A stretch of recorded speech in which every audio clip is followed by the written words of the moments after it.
오늘 읽었던 이 욥기 31장은 욥이 자신의 삶 전체를 돌아볼 때 하나님 앞에서 어떻게 살아왔는지를 알리는 말씀이에요.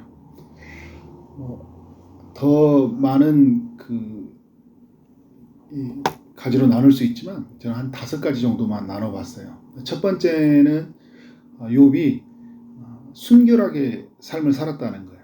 31장 1절 보니까 내가 내 눈과 약속하였나니 어찌 처녀에게 주목하랴, 이제 이렇게 말을 하는데요.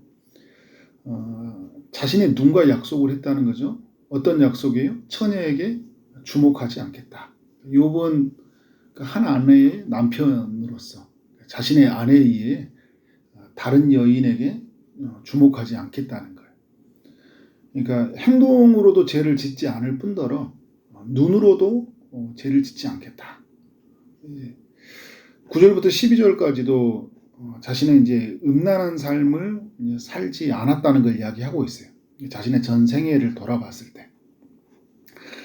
만일 그렇게 살았다면 멸망하도록 사르는 불에 모든 것이 태워지고 뿌리째 뽑혔을 것이다. 자신은 결코 자신의 아내에 의해 다른 사람을 보지도 않았고 또 그런 어떤 음란한 행동을 하지도 않았다. 순결한 삶을 살았다는 것을 이야기하고 있어요. 두 번째, 욥은 허위와 속임수로 살지 않았어요.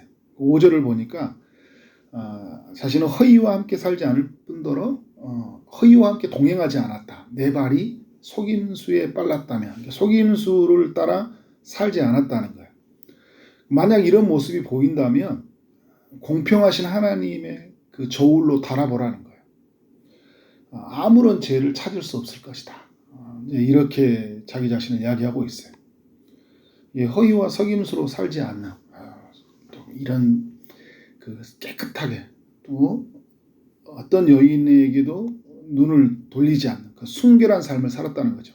세 번째는 욥은 약자를 멸시하지 않았어요. 13절의 말씀을 보면 만일 남종이나 여종이 나와 더불어 쟁론할 때 내가 그의 권리를 저버렸다면, 이 말은 무슨 말이에요?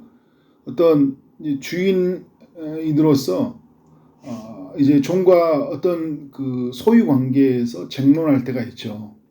그러나 그 당시에는 종은 주인의 소유물이잖아요. 권리가 없어요.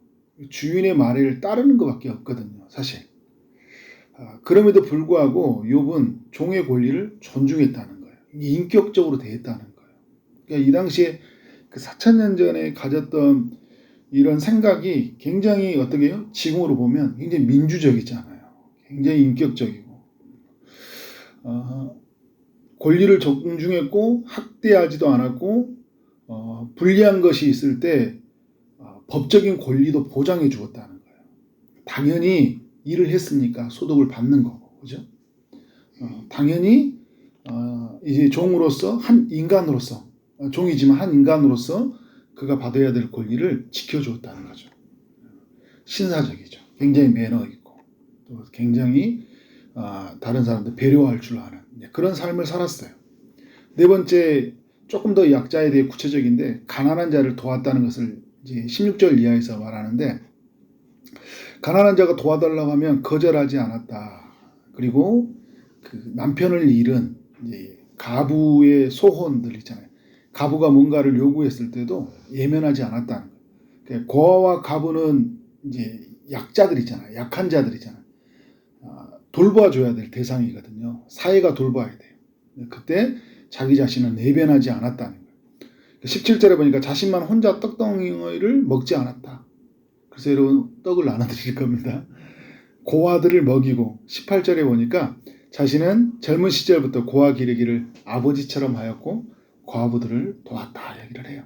19절에 또 옷이 없어서 그 당시에 또 힘든 사람들 있잖아요. 그들도 예면하지 않았어요. 그래서 가난한 자가 덮을 것이 없는 것을 못 본 채 하지 않았다. 그래서 신약 성경에도 보면 헐벗고 굶주린 사람 이런 표현을 쓰잖아요.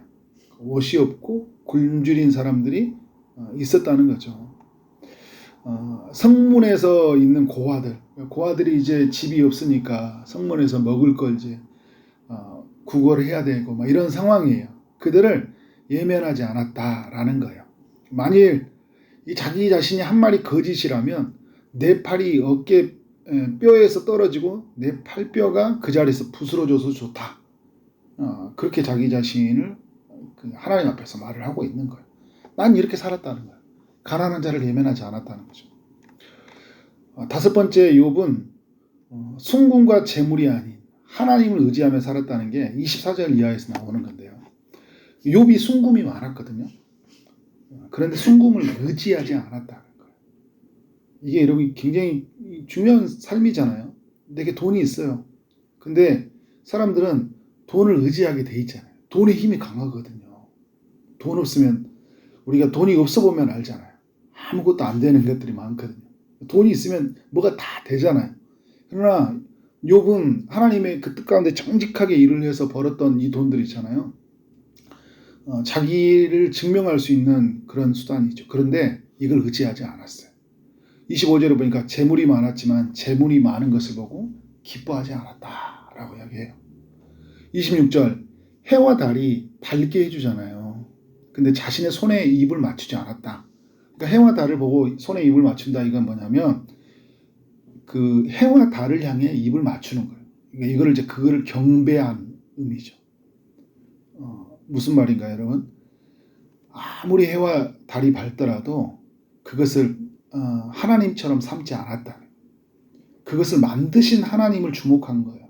하나님만을 의지하며 살았다는 거예요. 눈에 보이는 것, 은, 금, 재물, 자기 자신을 밝게 해주는 것을 의지하지 않고 하나님만을 예배하고 경배하고 살았다. 더 많은 이야기들이 있지만 욥은 이런 삶을 살았어요. 그러니까 욥이 하나님의 백성들은 어떻게 살아야 되는지를 우리에게 너무 잘 보여주는 그런 모습이죠.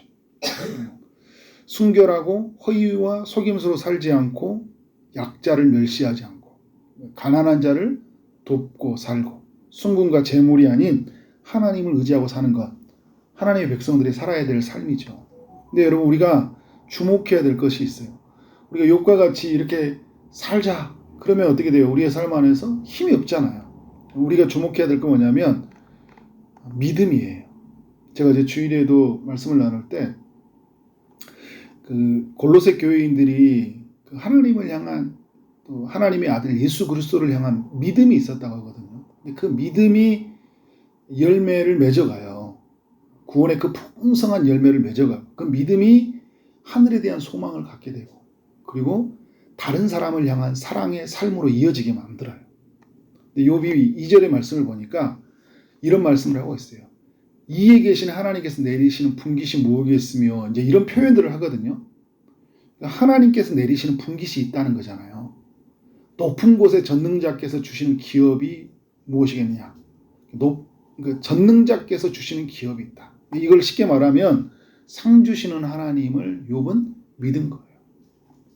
내가 하나님의 말씀을 따라 살아가면 내가 처녀에게 주목하지 않고 살아갈 때 내가 하나님 말씀 앞에 굳건히 서면 하나님은 나에게 상 주시는 하나님이시다.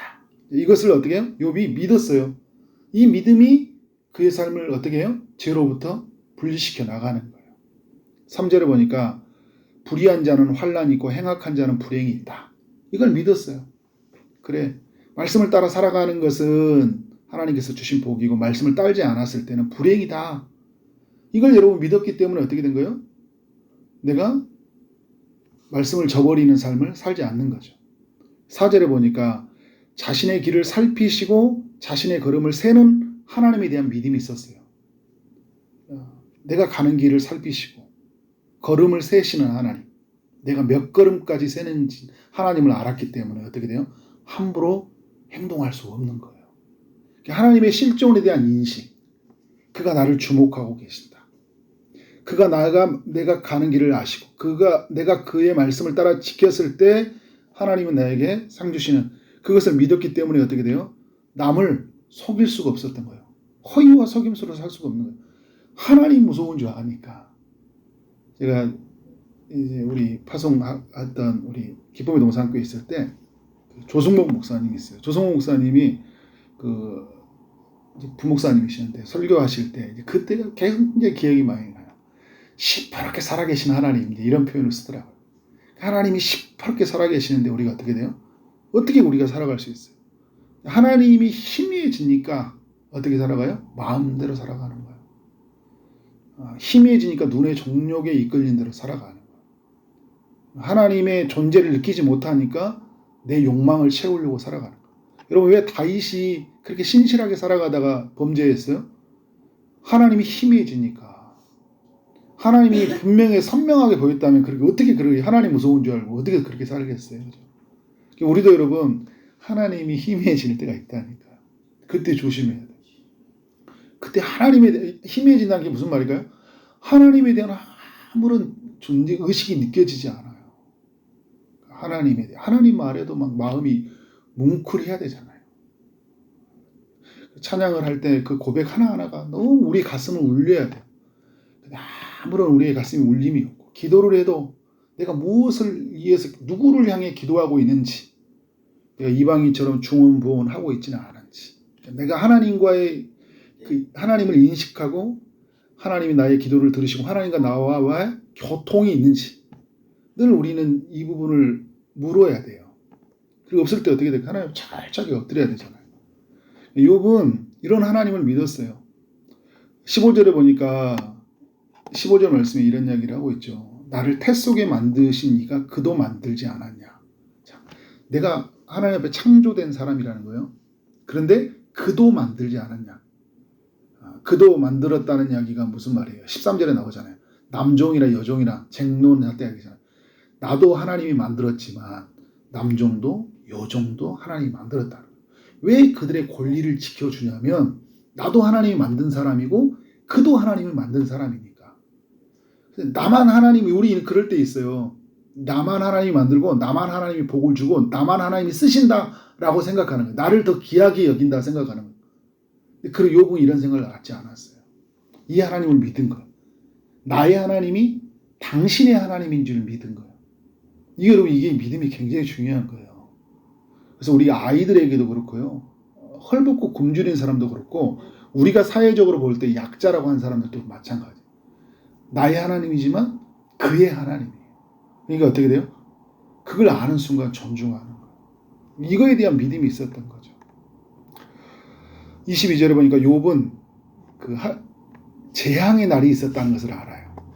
23절이죠.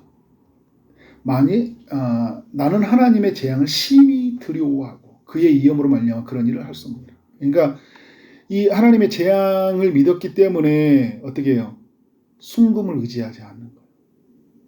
재물이 풍성하다고 기뻐할 수가 없는 거예요. 해와 달이 아무리 빛나도 어떻게 돼요? 그것에 절을 할 수 없는 거예요. 경배를 할 수 없는 거예요. 마지막 때를 아는 거잖아요.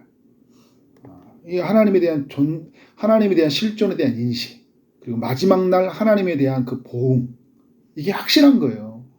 이 믿음이 있었던 거예요, 여러분. 우리에게 어떻게 살아야 되냐 이야기 전에 내가 무엇을 믿느냐라는 질문이 굉장히 중요해요. 난 누구를 믿고 있냐? 무엇을 믿고 있냐는 거예요. 하나님의 존재, 그리고 하나님이 주신 말씀을 믿고 있냐? 하나님 말씀대로 이루어질 것을 믿고 있느냐? 라는 그런 하나님의 말씀에 대한 인식, 그 창조적인 세계관, 구원의 세계관으로 어떻게 내 삶을 바라봐야 돼. 그 믿음으로 바라봐야 돼. 그리고 여러분 어떻게 돼요? 마태복음 7장에 나와 있던 것처럼 그 간질병 걸린 아이가 낫지 못하니까 예수님에게 나와서 믿음 없는 것을 도와주소서 이야기하잖아요. 그러니까 믿는 자에게 능치 못한 일이 없다고 주님 말씀하시니까 그 아버지가 뭐라고 해요? 믿음 없는 것을 도와주소서 이야기하잖아요. 그러니까 우리에게 뭐예요?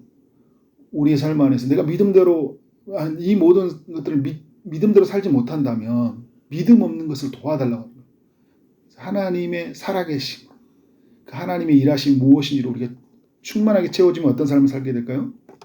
욥이 살았던 순결한 삶들, 허위와 속임수로 살지 않는 삶들, 약자를 멸시하지 않는 하나님만 의지하는 삶을 살 수 있다. 근데 이것마저도 여러분 우리가 신약시대 때 우리가 살아가는 동안 우리에게도 이 믿음마저도 우리의 힘으로 되지 않는 거잖아요. 내가 믿고 싶다고 믿어지는 게 아니잖아요. 누가 도와주셔야 됩니까? 성령님이 도와주셔야죠. 성령님 도와주세요. 하나님의 살아계심이 내 안에 믿어지게 하옵소서. 그 믿음이 오늘 내 삶이 되게 하여 주옵소서. 성령이 바람처럼 불처럼 역사하셔서 내 삶을 일깨워 주옵소서. 하나님의 존재를 온전히 인식하며 오늘 하루를 인생을 살게 하옵소서. 그런 고백, 그런 예침이 있는 이 새벽이 되어지기를 주님 이름으로 축원합니다. 기도하도록 하겠습니다. 하나님 아버지, 욥기 31장의 말씀을 묵상하게 하시니 감사합니다. 욥이 살았던 삶, 오늘 우리의 삶이 되게 하여 주옵소서. 순결한 삶이 되게 하시고 허위와 속임수로 살지 않는 삶, 약자를 멸시하지 않고 가난한 자를 돕고 섬기는 삶들 되게 하여 주옵소서. 또 순금과 재물이 아닌 하나님만을 의지하는 삶이 되도록 인도하여 주옵소서. 하나님을 믿게 하여 주옵소서. 그의 아들 예수 그리스도를 믿게 하시고 우리에게 주시는 말씀을 믿고 살아가도록 인도하여 주옵소서.